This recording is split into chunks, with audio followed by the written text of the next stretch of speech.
नवरात्रि के छठे दिन कात्यायनी माता की कथा। जय माता दी। आप सभी को शारदीय नवरात्रि की हार्दिक शुभकामनाएं।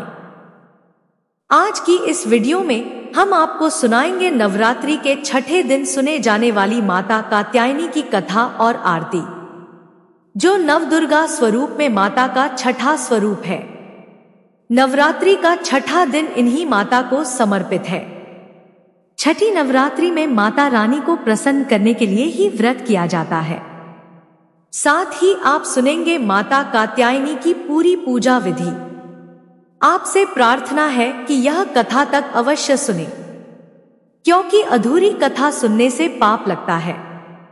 कथा शुरू होने से पहले हमारे चैनल को सब्सक्राइब करके एक बार कमेंट्स में दिल से जय माता दी अवश्य लिखें। नवरात्रि के छठे दिन इस कथा को सुन रहे सभी भक्तों पर माता अपनी विशेष कृपा बरसाए। तो आइए अब शुरू करते हैं। नवरात्रि के छठे दिन पर नवदुर्गा के छठे स्वरूप माता कात्यायनी की कथा। तो प्रेम से बोलिए श्री गणेशाय नमः। ओम जयंती मंगला काली भद्रकाली कपालिनी दुर्गा क्षमा शिवा धात्री स्वाहा स्वधा नमोस्तुते कात्यायनी। इन देवी को नवरात्रि में छठे दिन पूजा जाता है। प्राचीन काल में काग गोद में विश्व प्रसिद्ध महर्षि कात्यायन ने भगवती परा अम्बा की उपासना की, कठिन तपस्या की। उनकी इच्छा थी कि उन्हें एक अलौकिक पुत्री की प्राप्ति हो। तब माता आदिशक्ति ने उनके घर पुत्री के रूप में जन्म लिया, इसलिए यह देवी कात्यायनी कहलाई। इनका गुण शोध कार्य है, इसलिए इस वैज्ञानिक युग में भी कात्यायनी देवी का महत्व सर्वाधिक हो जाता है। इनकी कृपा से ही सारे कार्य पूरे होते हैं। श्री वैद्यनाथ नामक स्थान पर प्रकट होकर माता कात्यायनी पूजी गई थी। माता कात्यायनी अमोघ फलदायिनी है। इनकी 4 भुजाएं हैं। इनका तरफ का ऊपर वाला हाथ अभय मुद्रा में है तथा नीचे वाला हाथ वर मुद्रा में है। मां के बाईं तरफ के ऊपर वाले हाथ में तलवार है व नीचे वाले हाथ में कमल का फूल सुशोभित है। इनका वाहन भी सिंह है। इनकी उपासना और आराधना से भक्तों को बड़ी आसानी से अर्थ, धर्म, काम और मोक्ष चारों फलों की प्राप्ति हो जाती है। भक्तों के रोग, शोक, संताप और भय नष्ट हो जाते हैं। जन्मों के समस्त पाप भी नष्ट हो जाते हैं। इसलिए कहा जाता है कि इन देवी की उपासना करने से परम पद की प्राप्ति होती है। सबसे पहले इनकी पूजा स्वयं महर्षि कात्यायन ने ही की थी। 3 दिनों तक ऋषि की पूजा स्वीकार करने के बाद देवी कात्यायनी ने ऋषि कात्यायन से विदा लिया और महिषासुर को संग्राम में ललकार कर उसका अंत कर दिया। इसलिए इन्हें महिषासुर मर्दिनी के नाम से भी जाना जाता है।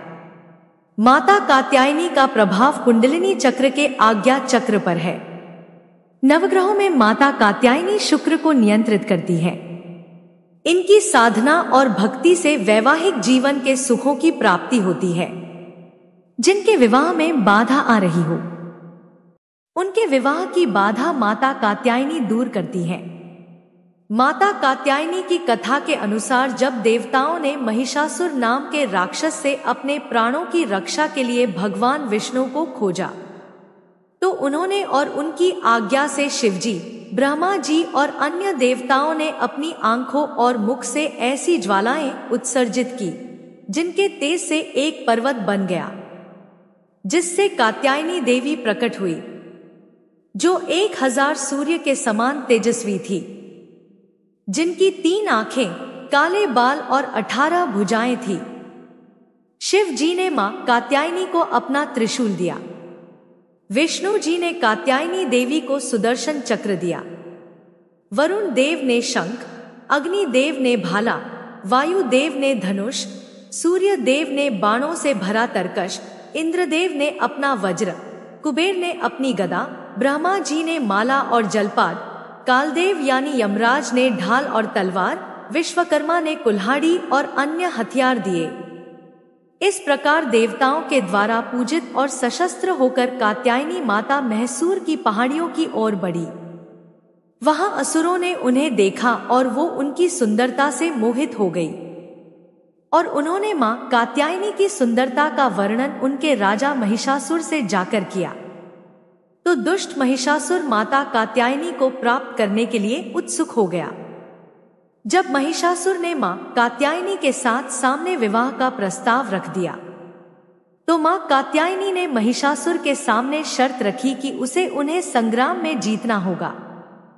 तब महिषासुर ने बैल का रूप धारण किया और माता कात्यायनी से संग्राम किया। अंत में कात्यायनी देवी अपने सिंह से उतरी और महेश की पीठ पर कूद गई, जो एक बैल के रूप में था। फिर माता कात्यायनी ने अपने कोमल पैरों से बैल रूपी महिषासुर के सिर पर इतना भयानक प्रहार किया कि वह बेहोश होकर जमीन पर गिर पड़ा। फिर माता कात्यायनी ने अपनी तलवार से महिषासुर का शीश विलग कर डाला। तब से माता कात्यायनी को महिषासुर मर्दिनी यानी महिषासुर का वध करने वाली कहा गया।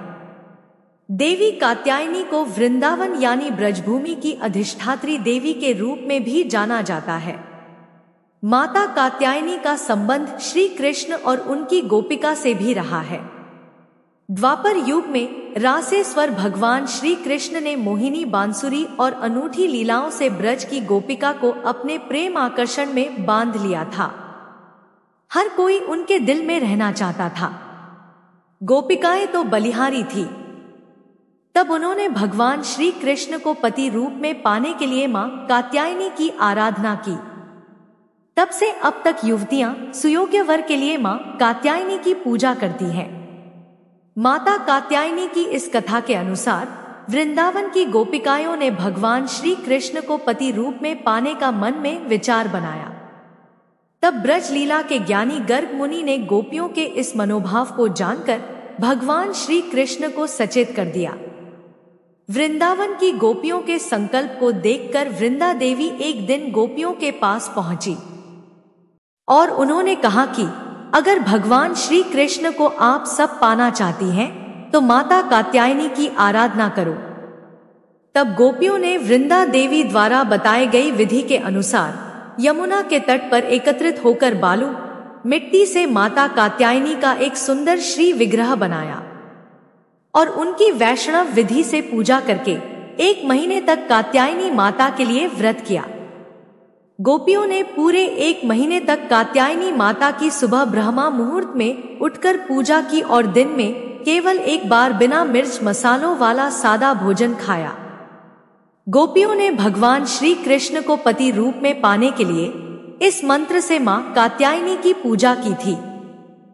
कात्यायनी महामाय महायोगी नदीश्वरी नंद गोपा सतम देवी पतिम में कुर्ते नम, अर्थात है महामाया कात्यायनी नंद गोप के पुत्र श्री कृष्ण को हमारा पति बनाने की कृपा करे। गोपियों की इस पूजा से प्रसन्न हुई माता कात्यायनी ने गोपियों को वरदान दिया कि श्री कृष्ण ही उनके पति होंगे। इसके बाद ब्रह्मा जी ने भगवान श्री कृष्ण की परीक्षा लेने के लिए ब्रज मंडल के गोवंश और ब्रज गोपों का हरण कर लिया और उन्हें ब्रह्मलोक ले गए। तब बिगड़ते स्थिति को संभालने के लिए भगवान श्री कृष्ण ने गोवंश और ब्रज ग्वालों का रूप धरकर 1 साल तक वृंदावन के हर घर में निवास किया। इसी दौरान सभी गोपियों का विवाह ग्वालों के रूप में वृंदावन के हर घर में रह रहे श्री कृष्ण के रूपों से हो गया। इस तरह मां कात्यायनी का गोपियों को दिया गया वरदान पूरा हुआ। भगवान श्री कृष्ण गोपियों के पति के रूप में उनके घर पर रहे थे। तब ऐसी मान्यता है कि युवतियों की आराधना से प्रसन्न होकर आज भी मां कात्यायनी उन्हें सुयोग्य वर प्रदान कर रही है। साल भर में सैकड़ों युवतियां आज भी मां कात्यायनी की आराधना करके व सुहाग की वस्तुएं मां कात्यायनी को अर्पित करके अपनी मनोकामनाएं पूरी कर रही हैं। आइए अब जानते हैं माता कात्यायनी की पूरी पूजा विधि। कात्यायनी माता के पूजन के लिए कात्यायनी माता की चौकी लगाएं। कात्यायनी देवी को पीला रंग बहुत पसंद है, इसलिए नवरात्रि के 6ठे दिन पीले रंग के वस्त्रों को जरूर धारण करें और माता रानी की चौकी लगाते हुए पीले रंग का कपड़ा और फूलों का प्रयोग करें। कात्यायनी देवी को पीले पुष्प, हल्दी का तिलक और पीली मिठाई तथा पीले फलों का भोग चढ़ाएं। अब माता कात्यायनी को लाल रंग का गुलाब चढ़ाएं, क्योंकि लाल रंग भी माता कात्यायनी को प्रिय है। आप चाहे तो कात्यायनी देवी को गेंदे के फूल भी चढ़ा सकते हैं। कात्यायनी देवी को शहद और मूंग दाल के हलवे का भोग लगाना भी बहुत शुभ होता है। माता कात्यायनी की अब इस मंत्र से पूजा करें। देवी सर्वभूतेषु कात्यायनी रूपेण संस्थिता, नमस्तस्यै नमस्तस्यै नमस्तस्यै नमो नमः। इसके बाद आप दुर्गा शब्द शती और दुर्गा चालीसा का पाठ करें। आरती के बाद पूजा के दौरान आपसे जाने अनजाने में हुई सभी गलतियों की माता कात्यायनी से क्षमा मांगे और उनसे अपना व्रत स्वीकार करने की प्रार्थना करें। अगर आपको ये व्रत कथा पसंद आई तो इस वीडियो को शेयर अवश्य करें और ऐसे ही जरूरी जानकारियों और व्रत कथाओं को प्रतिदिन सुनने के लिए हमारे चैनल को सब्सक्राइब करें। जय माता दी।